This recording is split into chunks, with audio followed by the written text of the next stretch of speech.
He's angry about mortgages. It's Angry Mortgage. He's swearing. He's cursing loud. He's old. He's opinionated. And he's been doing this so damn long. This program is about mortgages, and this is mortgage advice, but the advice may not apply to your situation. Contact licensed mortgage professionals for specific recommendations before you make decisions about mortgages. You may not agree with Ron, but if you don't, he thinks you're wrong. Oh, and did we say there is a lot of swearing? And we're back on the air, and it's one of my, everybody starts to give shitty comments about, you call them all your favorite guests, you fat bastard, okay? But I'll tell you one thing.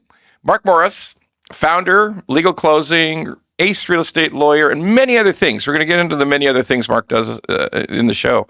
But that was one of the last time you were on the show, it was one of our top watch shows, and just a ton of favorable comments. So most of that was my mother watching it many, many times, Ron. So there you go. Repeat. I have all these aliases on Facebook that I can go after. Yeah, okay. I think it was legit. Actually, I think it was legit. All right, so we got it's a two-part episode. We're going to talk to Mark about his adventures in China because they are super, super fucking interesting. I mean, like sort of almost. His observations from the time he spends in China are really about world-changing events. That's the truth. But we're going to go micro for a few minutes, and we're going to talk about something that's kind of our favorite topic through both of us is Ontario real estate and the 416 condo. I'm not going to call it a catastrophe anymore. Sorry, a condo crash anymore. I'm going to start calling it the Condo Catastrophe. Okay, I just want to up the ante on it. What do you think? Yeah, I think catastrophe is probably a fair word, but I mean, more than that, I think it's almost a paradigm shift because I don't think that this is a singular event that bounces back or anything else. I think fundamentally we're entering into just a wholly new reality, a different perception of real estate, both amongst younger people and older people who have always seen it as an asset class that goes up in tandem with stock market values or anything else. We're just in a different world than we were in 3 years ago, for sure. Yeah, that is definitely something I've given a lot of thought to lately because you and I both know in any type of social media environment, there is an enormous pressure to call the bottom. There's an enormous pressure to say, well, when will it start to go up? Like I'm hearing so much about when will it start to go up again? And it puts me in this odd position of having to sit back and say, well, 2028, it might level out, like it might not go up again to the 2030s. And the reaction to that is just shock. It's utter shock from everybody. Even people within the industry, what do you mean it won't go up to the 2030s? What are you talking about? Are you crazy? I said, no, I'm really sincere. You know, there's something to the idea that the bubble was rising and real estate values were going up for so very long that we lost any collective recollection of what traditional real estate cycles look like. And more importantly, we lost the fundamentals that Canadian income are directly tied to real estate values. Because after all, if real estate values kept going up, then people were investing not on the basis of what they could afford, but what they could speculate on in the hopes of an exit predicated upon a purchase price that was higher than what they paid. And that only can sustain itself for so long. Fundamentally, we've been brought down to earth. It was well divorced. Our prices in real estate were well divorced from Canadian incomes.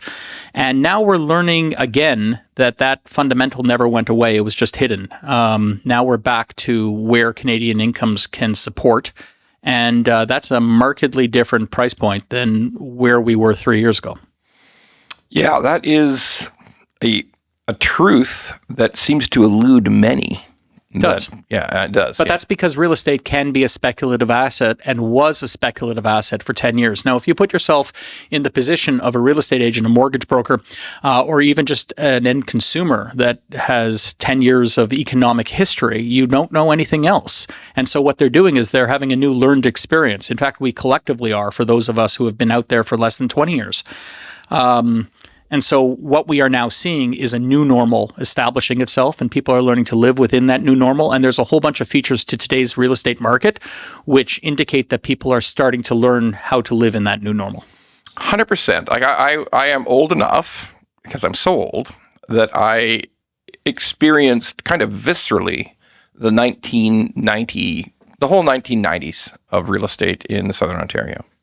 And it teaches you something. But Jesus, like if you were born in the 1970s, you don't care about what the fuck happened in the 1990s. I mean, you're just trying to get laid in the 1990s, okay, if you're born in the 70s, all right? So if you're born in 79, you're just sometime around 95, you're just thinking, can I please get laid? But, we were if you're my age, you were actually experiencing it, so you could understand what it looked like. But that person was just trying to get laid in the 90s. If we fast forward to 2010, they got a family or they've acquired some success and they're buying stuff and they don't have a clue what happened in 1990 because 2008 in Canada, the world financial crisis in Canada was just hey, something happened bad for like 11 months. That's all that happened in Canada, right? It was not the sustained disaster that happened in the U.S. That's correct, and to some degree, and this is a feature really of not having hardship. Success begats really misplaced confidence, where people began to see themselves as having some fundamental insight into real estate investing and everything else, when what they had was the luck of being born at a given time and investing in an asset class that was going up every single time. We are in a different reality at the present time, and we're seeing that in our office every day. The ovarian lottery. That's to right. be born at the right time. That's exactly what it was. Listen, to some degree, our parents experienced that too after World War II. Sure, I mean, there is a lot to be said as to the time, place, and to whom you are born, and a lot of us don't want to give credit to it, but it drives a lot of our successes. Hey, listen, I mean, I'm always one to put up my hand and say that I hit that genetic lottery. You know, if you're born in 1957 as a tall, straight, white male, you had to fuck up. You had to make a lot of mistakes. That's right. And more importantly, and this is kind of an important point, I think. There was also a pathway set out for you that you knew you could follow to success. And I teach down at universities, and I'll tell you, I don't feel that young people have that same pathway to success any longer. That is to say, when I was going through, and I'm now 50, when I was going through, all you needed to do was get marks, go to university, go to a professional school. There was a path, and there were other paths as well. Path, but there was a clear path, and if you followed that path, more often than not, you would find success. If you follow those same pathways now, you may find yourself in a period, in fact, many people do, of lifelong debt, of insecure jobs, and of dimming marriage prospects, as we're seeing in the stats. And as a result, there's no clear pathway, which makes for uncertainty as much as anything else, which again brings panic to a younger generation and makes it more difficult for them than it ever was for us. All right, let's go granular on. We'll start with the condos because the condo catastrophe is our history. You see a lot of real estate transactions in your office. Yeah, I mean, listen, we're not an exceptionally large firm, but we have enough that we certainly have a good finger on the pulse. Sure, you're seeing a couple of thousand a year. Yeah, for sure. Right.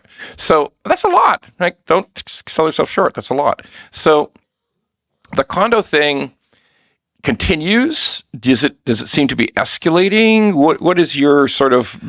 Well, let's break it out into the two different segments that we were talking about last time. So last I was here, we were talking about the new build segment, which had experienced significant decline and was having problems. And, the thing about the new build segment is that it is a 5-year production process from the time that you sign your contract. It generally takes 5 years to build out a condo. And as a result, we're dealing with mispriced product still coming to the market with ever increasing ferocity because 2022 was the peak of the building cycle and at heightened prices. And so what we had expected to happen at that time was that there would be an increasing level of defaults, more and more people walking away as the price differential continued.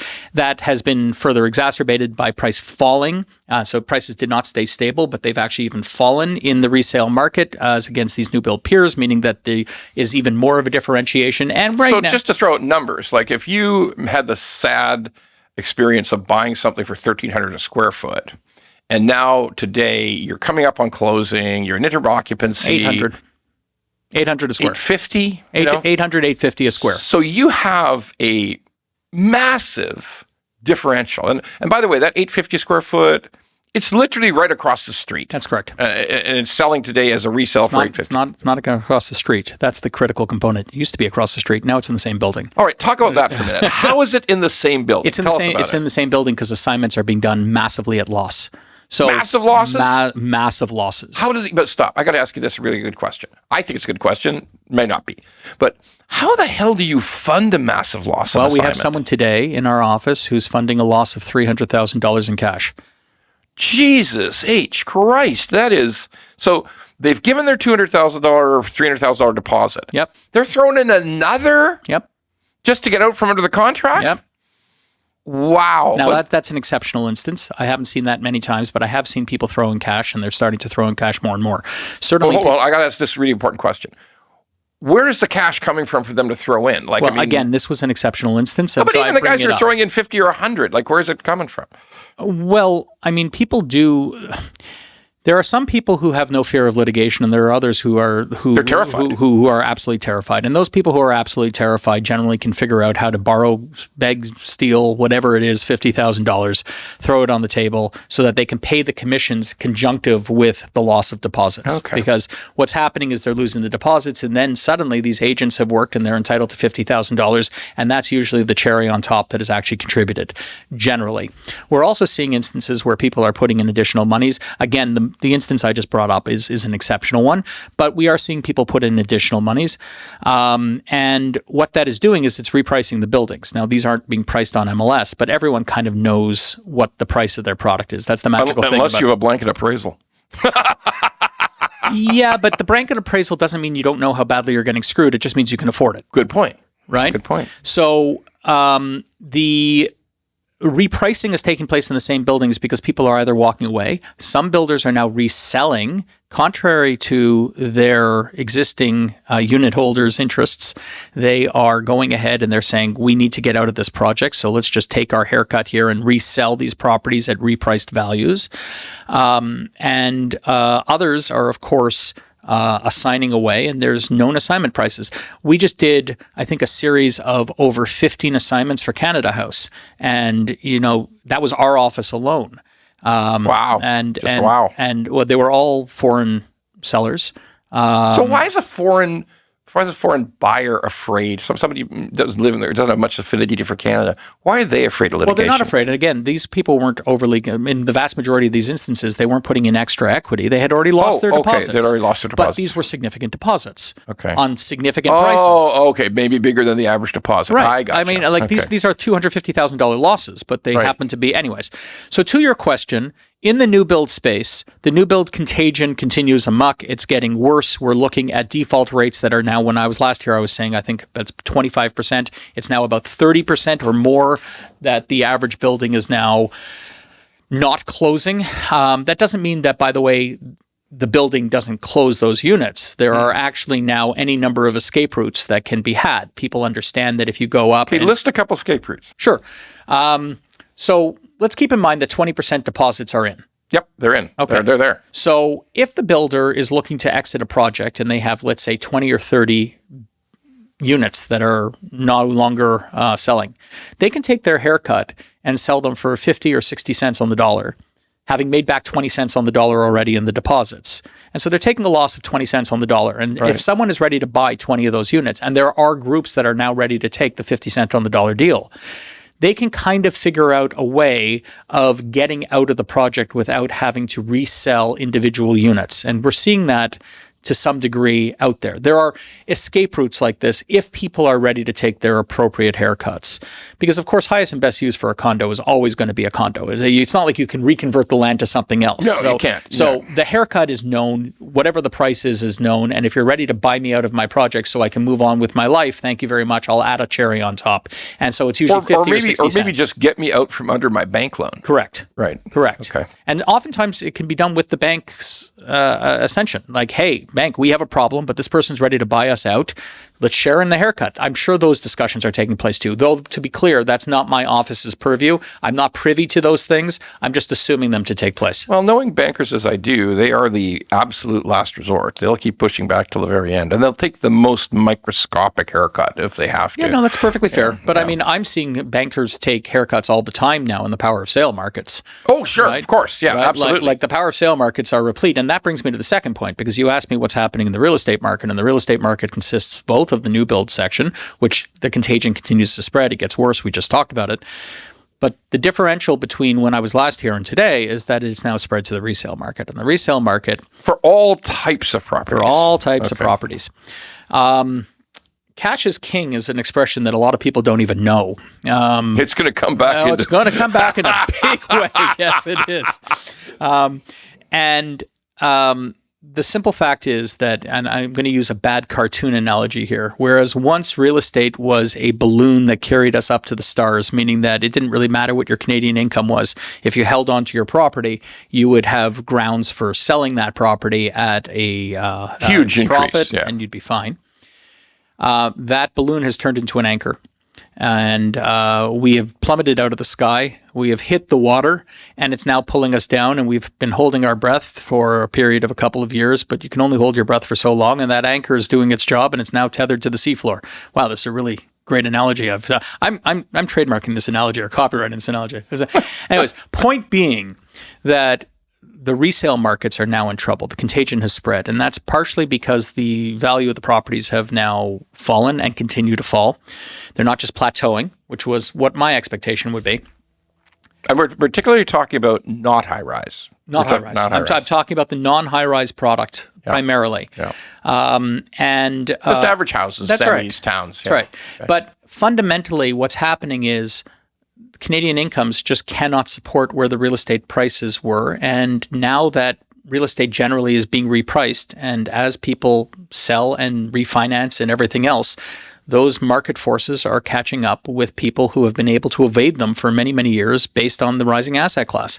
So we're starting to see that, not starting to see, I would say we are well into a declining real estate market, which is now affecting the resale market. The power of sales are massively up. We're dealing with 2 or 3 of them a week. Every single session that I give to realtors at this point, most of the sessions are, can you explain how power of sales work? Figuring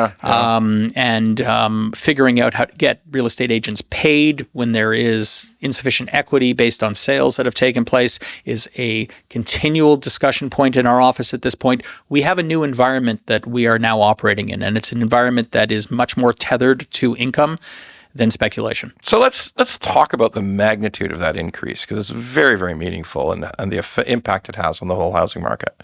So if we jump back to the peak days of 2021, 2022, post-COVID, when prices were going through the roof and there was, as you said, a balloon to the sky, it just kept going up. There weren't any power sales. There weren't any, right? In fact, if it was almost zero. And I'm sure there's some contentious craziness where the house is half finished and get finished, but that was a terribly low number.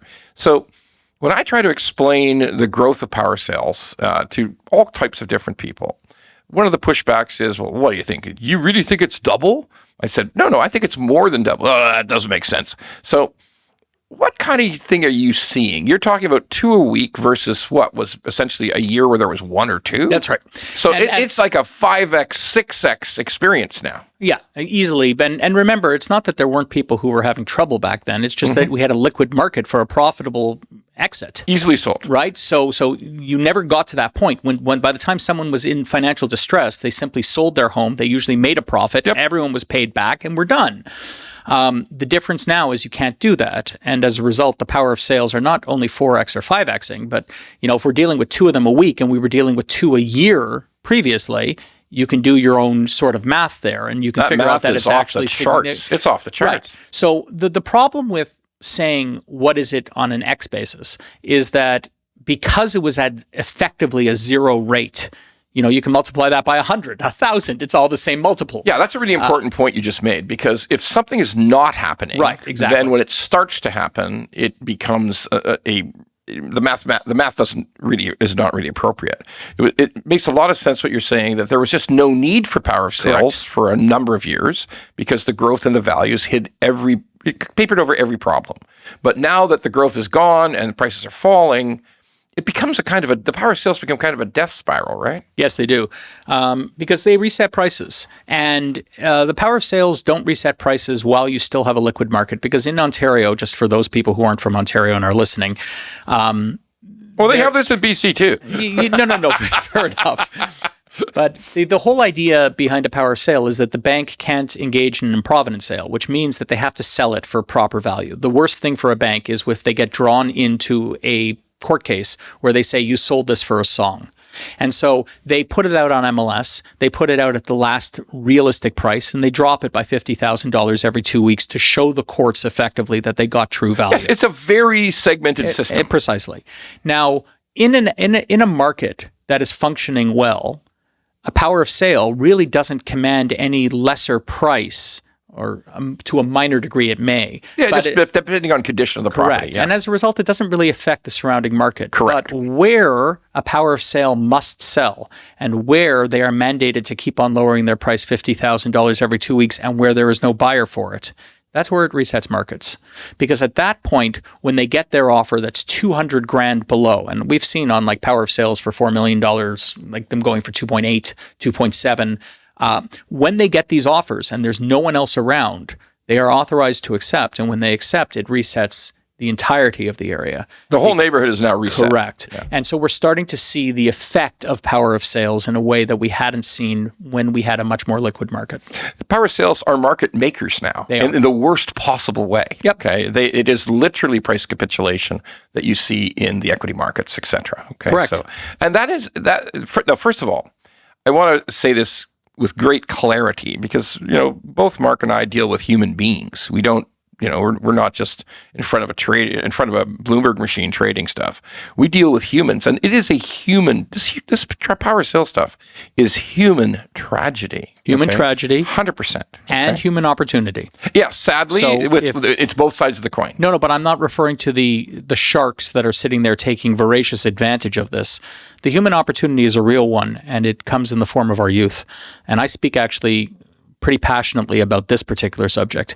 Our youth were deprived of future over the past 10, 15 years. In real estate, sure. Not only real estate. It's also in their education, which is now $200,000. They are getting married later on in life as a result of financial stress. They are given inappropriate loans very early on in their career. But the big determinant of this was them taking on massive debts, well more than they could afford in the form of real estate, roping their parents in and everyone else, and effectively getting rid of their future and giving it to a bank. And what we're doing in resetting our real estate markets comes at the expense of you and I and everyone else who's a real estate holder. But the people who actually are being given a future through this, and this is where I refer to the opportunity, is actually our youth. And I'm not saying to you we should rejoice in this, and I'm not saying we should be happy about this, and I'm not even taking a position on it. I'm just saying there are two sides to this coin. Yeah, there is this big reset in pricing. But we're not there yet, but we're getting there. We're crawling our way to a reset in pricing, which will reflect exactly what you described, is finally, after a decade and a half of prices not reflective of average Canadian people's incomes, like average people, like people with two $75,000 a year incomes, two $80,000 a year incomes, a family. So It was never their world. They were boxed out of real estate since about 2014, 2015, 10 years. And to the extent that they chose to get in, they were betting everything on a terrible poker hand. Oh, right? Bad, really bad, yeah. That's it. So, they had pocket twos. Your point is that those people who have been feeling excluded, the youth of Canada who's been feeling excluded, particularly the youth in British Columbia and Ontario, who've been feeling really raked over the coals, we're starting to approach, if this price reduction continues, and you and I are both of the opinion it will continue, yes, and then eventually plateau. Which is the same thing as a reduction, by the way, because if it plateaus for years, then inflation does its thing. That's absolutely correct, and that's important to understand. So, but that might, if it's over a long period of time, like 5, 6, 7, 8 years, it could literally give that next generation of people who are in their 30s and 20s a legitimate opportunity to buy a house within the framework of their income. Correct. And if I were to rank the relative importance of the stability of a 50-year-old who's engaged in 30 of the best years of economic investments of the past 100, Jackpot winner. as compared to the people who were never given a chance, I'm actually quite glad to see that our kids are finally, at least they have a glimmer of hope that we're not things there may yet, change. No, we're but not it's there. a glimmer. There's It's a glimmer of hope. Okay. Listen, you're still in the stormy seas, but you can see on the horizon that there is a red dawn there. There's something. Because to break that down, which you've actually illustrated perfectly, everybody who's talking about, I see spring of next year, we could see some legitimate upside. So our position on that, I'll state my position. My position is you're fucking nuts. Okay, that is not what's going to happen. It's going to be another bad year. It's going to be another year of continuous slide in Ontario, probably also in British Columbia. There's also some cracks showing in the southern Alberta. The Calgary market is showing some cracks. Yeah. And that slide is going to continue. When somebody asks me, well, when do you see the upside? So I've said, well, I see like a legitimate leveling off in 28, but I don't see upside till the 2030s. Yeah, you and I are using largely the same timeline because I see stability at about 2029. Okay. And the reason I see that is because it's going to be about 2 years after we have delivered all of the massive condo products, and that stops becoming a contagion.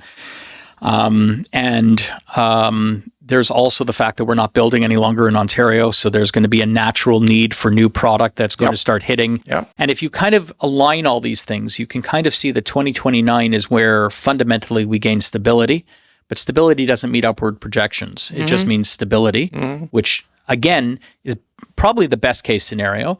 And then as to when we then hit our next ride, because we will hit our next ride. I mean, real estate will go through another cycle, and it always does. We stop building. Right. Yeah. That's true. There you go. But when we hit that, I'm not projecting. I think that we are going to achieve some measure of stability and start saying, hey, there may be brighter skies ahead come 2029. That's my personal take. Which is no better than anyone else's take that's listening to the channel. It's just that's mine.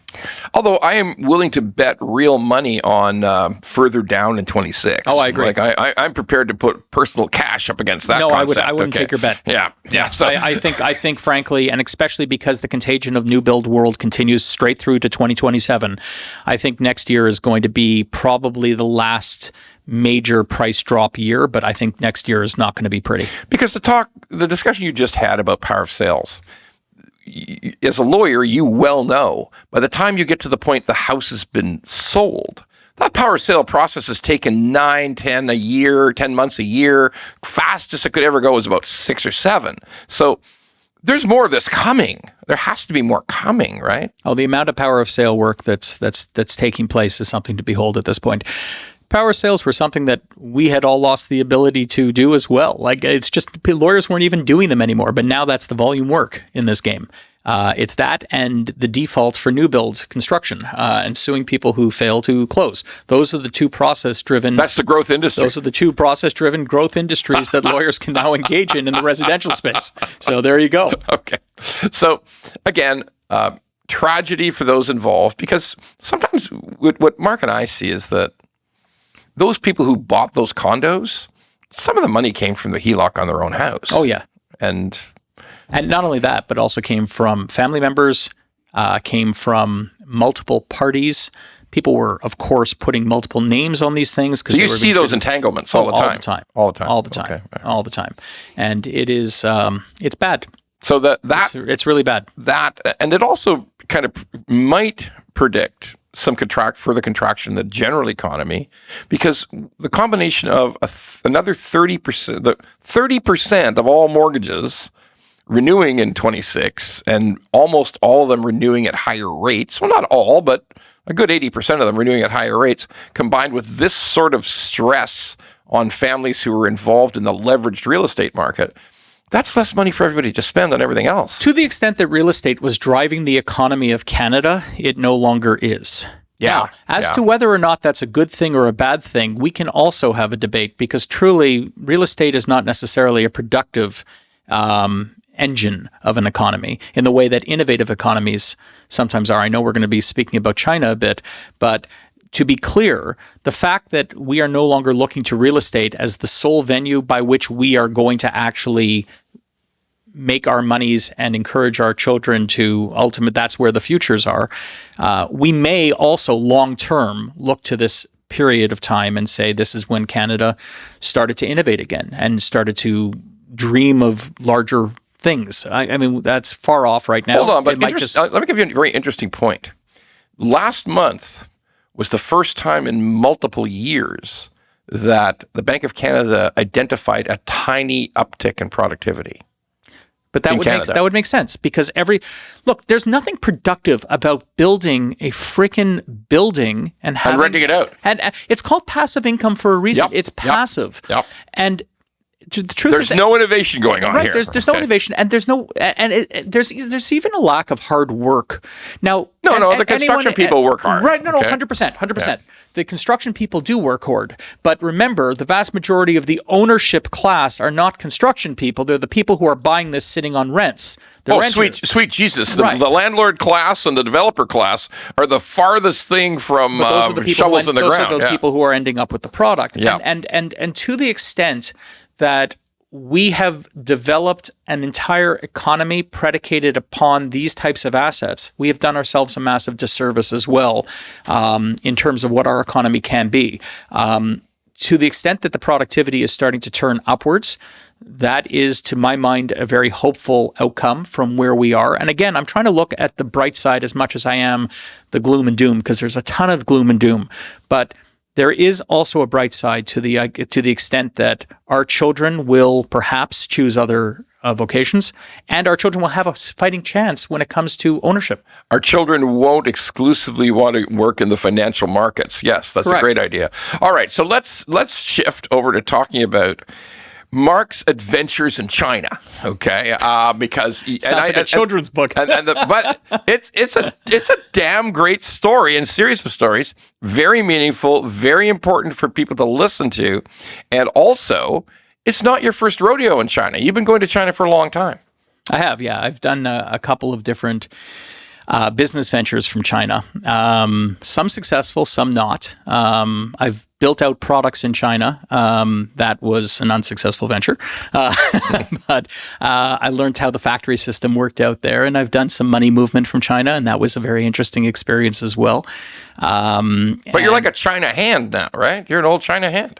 Well, I wouldn't say I'm a hand, because honestly, every time I go, I call up my wife and I say, I have no idea what's going on and I'm totally lost and I have no idea what meetings are successful or not. But I'll tell you, it's fascinating because, and I think we were discussing this before, but it's very true. The difference between being in China and being in Canada is night and day. China has a different set of, I'm not talking about politically here at all. I'm talking purely about the economies of the two countries.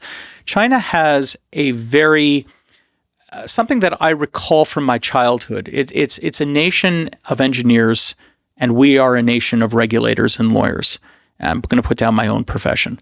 There is something to the fact that in almost every meeting that I'm in China, what we're talking about is building and figuring out things that we can do that have not been done. Whereas in Canada, what we discuss very often is what can we do within the confines of an existing system? How do we better regulate? How do we attenuate the existing system to better suit our needs and our interests?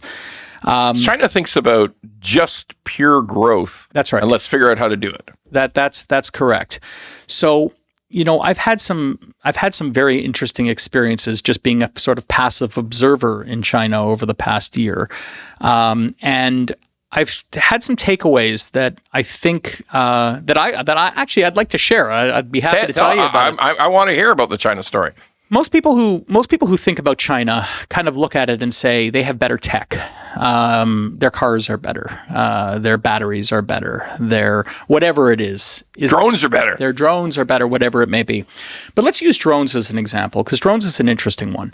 So when I was there in China about 3 months ago or so, I was informed that drones would start being sold at the dealerships within about 2 years. At a car dealership? Car dealerships, that's correct. And when I say drones, I'm not talking about DJI drones. I'm talking about the drones you sit in and they transport you. It's a drone that moves you from place to place. That's correct. In the air. That's it's right. the flying car that we've been waiting for since the 50s. That's exactly right.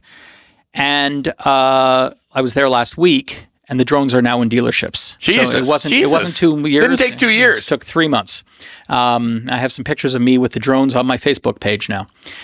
The interesting thing about the drones is that when you say to someone from North America, China now is selling drones, they say, so what? We have a Jetson 1. Jetson 1 is a type of drone that is being produced here in North America.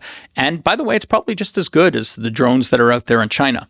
And to say that is to misunderstand what the Chinese experiment and experience is, because it's not about a drone. If it was just about a drone, if it was just about a better car, if BYD just had a better screen and had more luxurious leather, we would be talking the same language, but that's not what's happening. What's happening is that China is building out whole tech stacks to support these things. Infrastructure. So let me give you an example.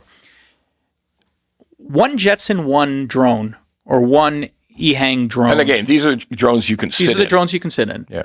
Can fly around in the city of Toronto or in the city of Guangzhou or anywhere else. No problem, because the technology is largely the same. But you know what they can't do? They can't fly two of them. Not in Toronto. No, because the moment you fly two of them, you need air traffic control. You need emergency landing services. You need to have AI and computers that can talk to one another so that they can identify all the drone traffic that's in the air.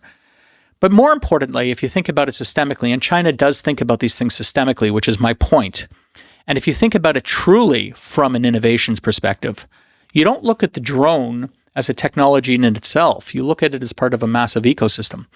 So in China, they aren't as concerned with making a bigger screen on a drone so much as they are figuring out how to revert their parking spots that are at the bottom of buildings to the top of buildings.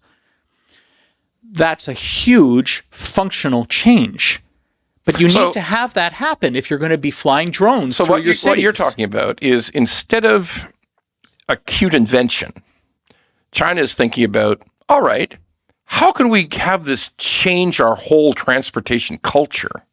And one really important part of that is, if you're going to have a bunch of people sitting in drones flying around, all the things you talked about, air traffic control, pathways, AI, parking facilities, it's also charging facilities. These drones are all electric, okay? Correct. So that's maybe the most incredible story coming out of China today, is the growth in anticipation of AI and all of these other electrical inventions. The growth of a power grid is an amazing story. That's a fascinating sort of development. So it's so interesting when you come back to North America and then you hear a whole bunch of people talk about the fact that there's this NVIDIA chip, and the NVIDIA chip is still slightly better than the Huawei chip that exists in China and everything else, because they're playing the game that they understand, which is chip speed equals win. But that's not the win, and China realizes it's not the win. I'll give you an example of the way the entire infrastructure matters. China does not intend to win the AI wars by virtue of better chips, though it will have them very shortly. I mean, they're about 3 months behind NVIDIA's best chip at this point with lithography, and that gap is shortening. China intends to win it through power, because the amount of through a power grid. Through a power grid. Yeah. China has produced in 1 year more solar than it was able to produce in the past 50. It doubled from 1 to 2 terawatts in power from solar, largely from solar. And what they have discovered is that America is terrible at actually producing power. They're looking to nuclear reactors. They're looking to oil and gas. We're pretty terrible too in Canada. No, 100%. When I say America, I mean North America. Okay. I'm not referring. China doesn't look at Canada as a separate country. I get it. It's a single country. Yeah. And the reason for that is twofold. One, you just can't generate as much power as you can from these new solar technologies. But two, more importantly, it's the deploy time. They can deploy solar fields in a period of a month. You know how long it takes for you to get any regulatory approval. Imagine building nuclear power plants. It's not that nuclear isn't a great technology. It's not that we shouldn't be building more. It's not that I have no problem with nuclear. Go ahead. But God damn it, you're looking at a 15-year process and we're trying to win an AI war. Meanwhile, they are able to deploy mass solar and generate the electricity necessary. And so if their chips aren't the fastest, who cares? Put 2 of them in. It's not a barrier because you have the energy that can ultimately support it, and they know it. Let's talk a little bit about what they're doing, though, because China's commitment to this power grid is almost unfathomable how deeply they're going. So they're damming rivers in Tibet, and when China puts up a dam, a couple of things happen. A, they don't give 2 shits how many red-headed woodpeckers are being eliminated by the dam. They just are going to build the dam. Yep. There's no. Well, they've proven that with 2. They did the 3 gorges, and now they're doing the one that's 5 times as large as the 3 gorges. They don't give one shit about what species they're wiping out. So that's one thing. The other thing is they don't care less about how many people they're displacing. Nope. Hey, buddy, this village is closed. You got to move out in the next 6 months. We'll tell you where you're going. Well, I think I'll hire a lawyer and stop that. Fuck no, you won't.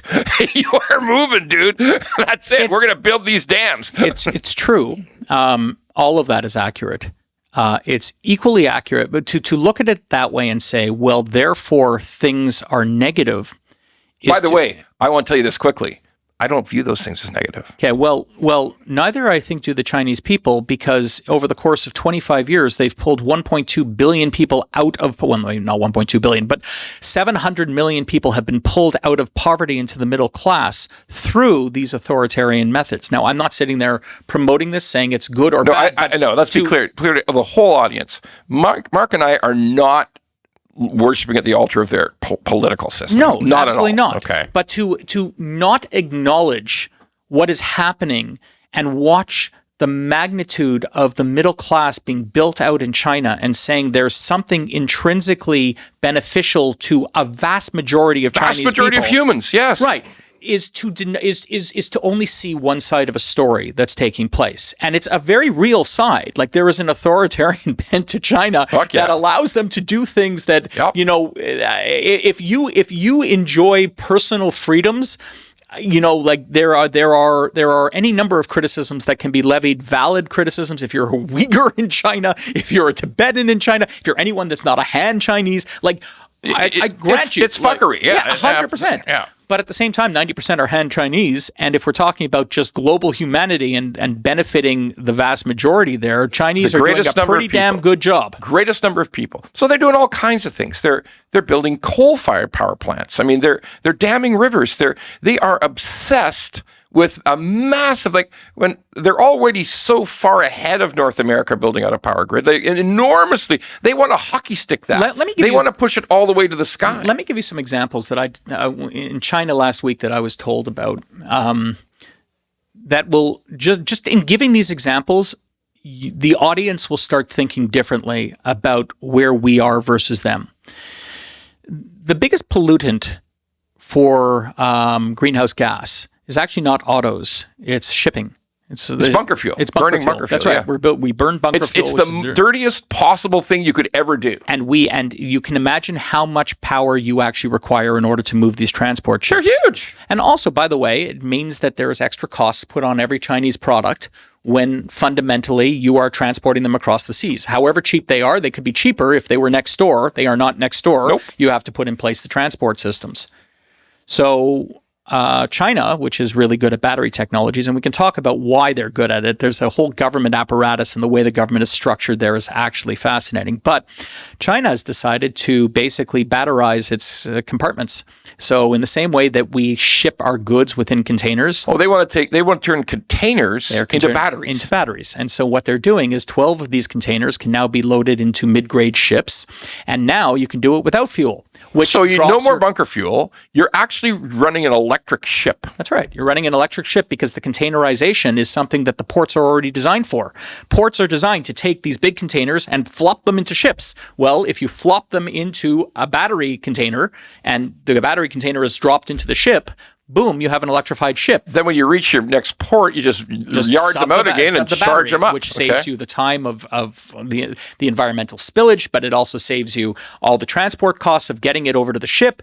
All you're running is an electrical line over to the ports, and they can be pre-charged in advance such that you can just change them up and move on. You don't need a highly specialized refinery creating bunker fuel either. So. And once you've containerized batteries, think about what the ramifications are for your power grid. I'm just taking people through the way Chinese are thinking about things, and we can't build an LRT in 14 years. Someone threw a quinceanera for our LRT, a single subway line. It's not even a subway line. It's a train, for God's sake. It's a streetcar. It's a streetcar on rails. 14 years to build a single hole in the ground.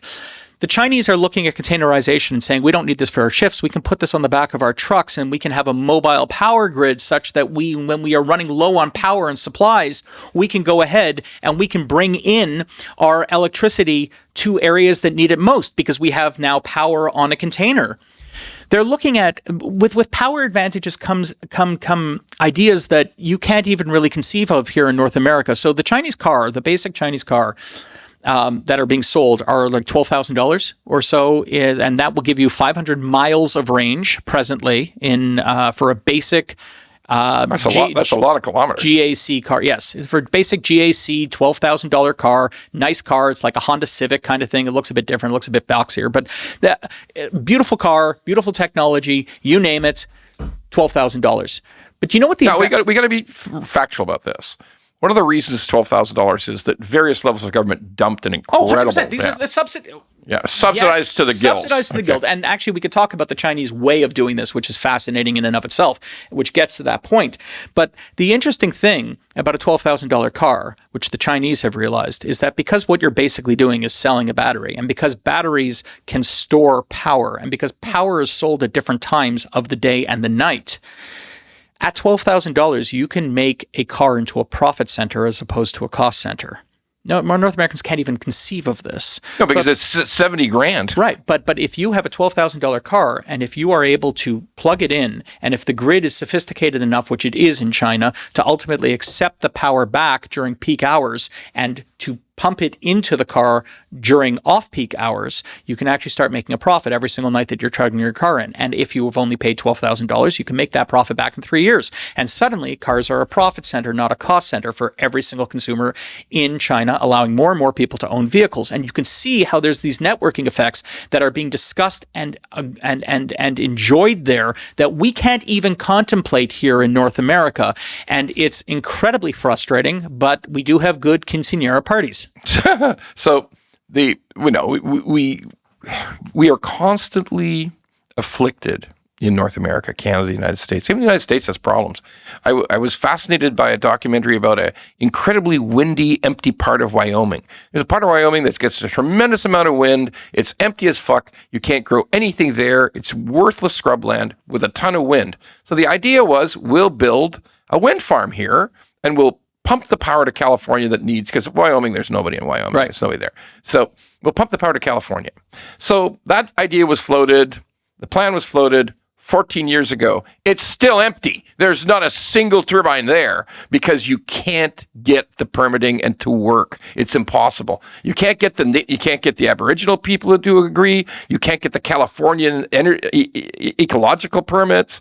None of it. You can't get the environment. You can't get through the environment. Ron, you know what China has, which is probably its greatest asset, which people don't really think about very much?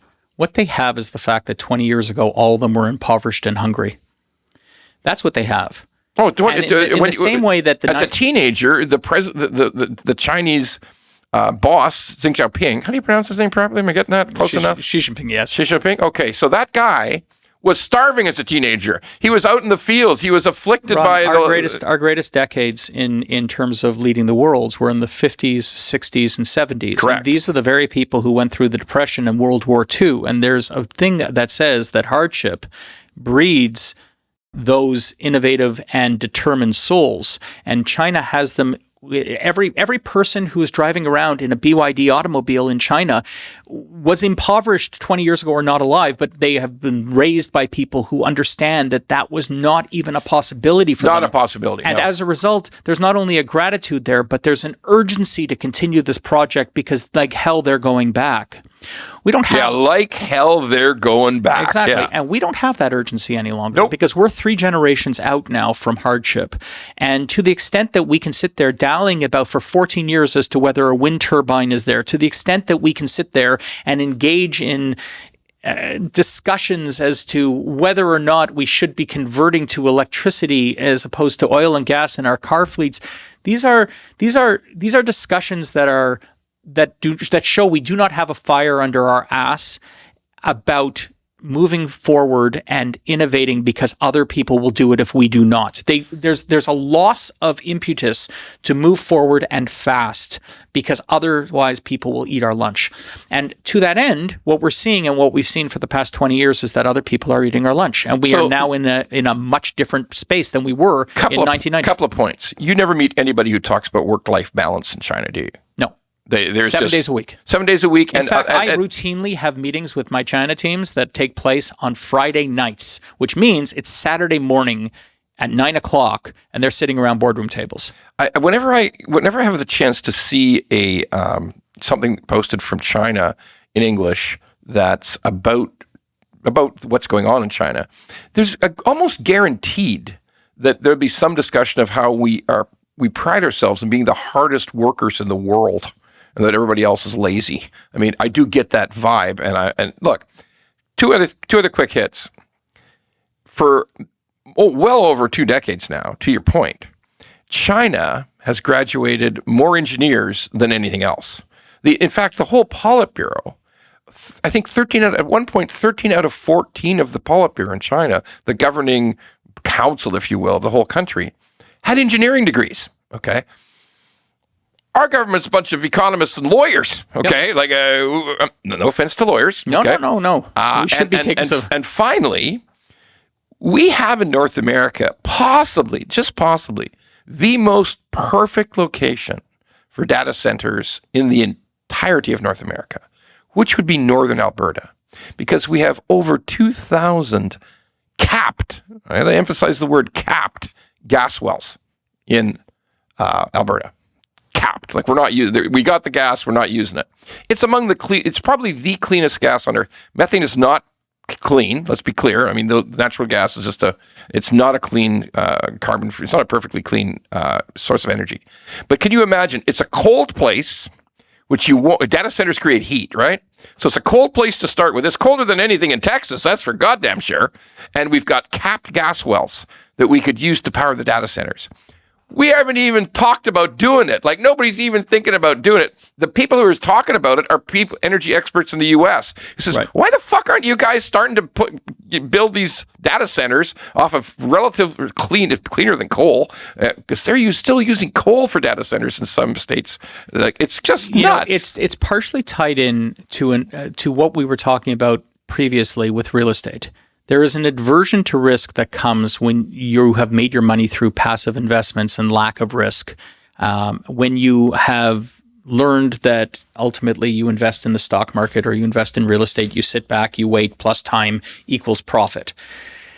There is the people who are innovating in this world. When you go to China, you see people taking very large calculated risks and bets, putting down massive amounts of money and trying to invent a future that doesn't exist.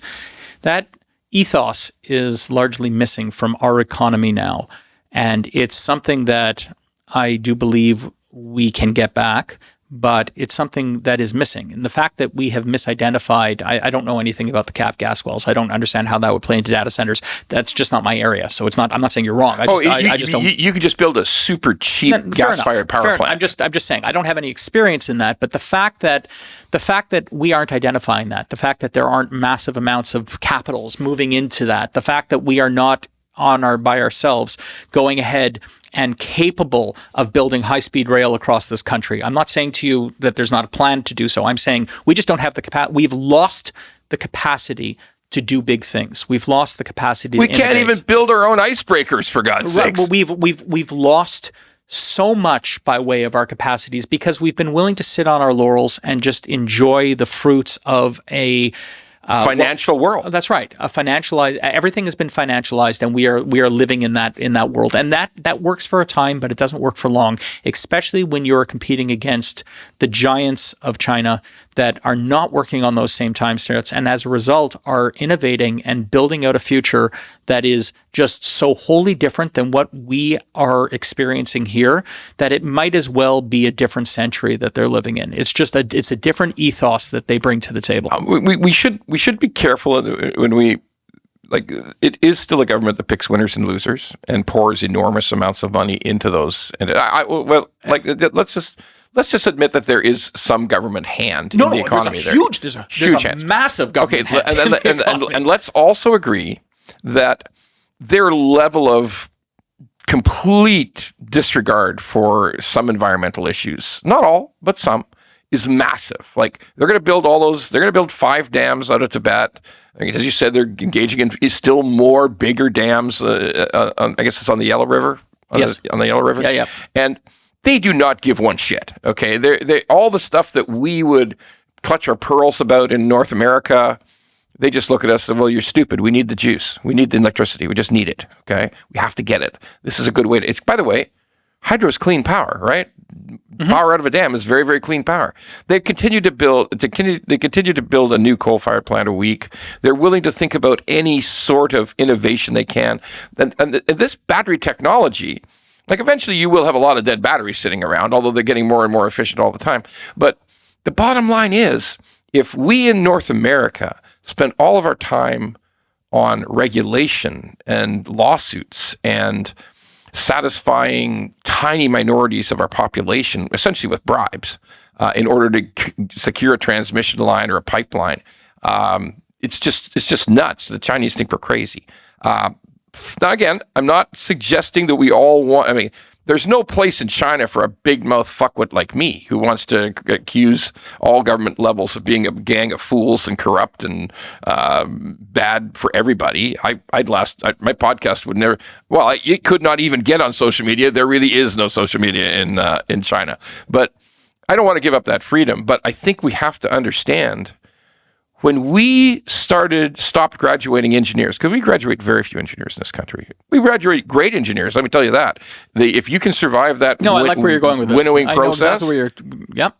But they're great engineers, but we should be graduating like 5 times as many of them. And even though I'm inclined to endorse freedom in general, if we graduated quite a few less gender studies people and more engineers, I think we'd all be much better off in this country. I think the problem really is the incentivization.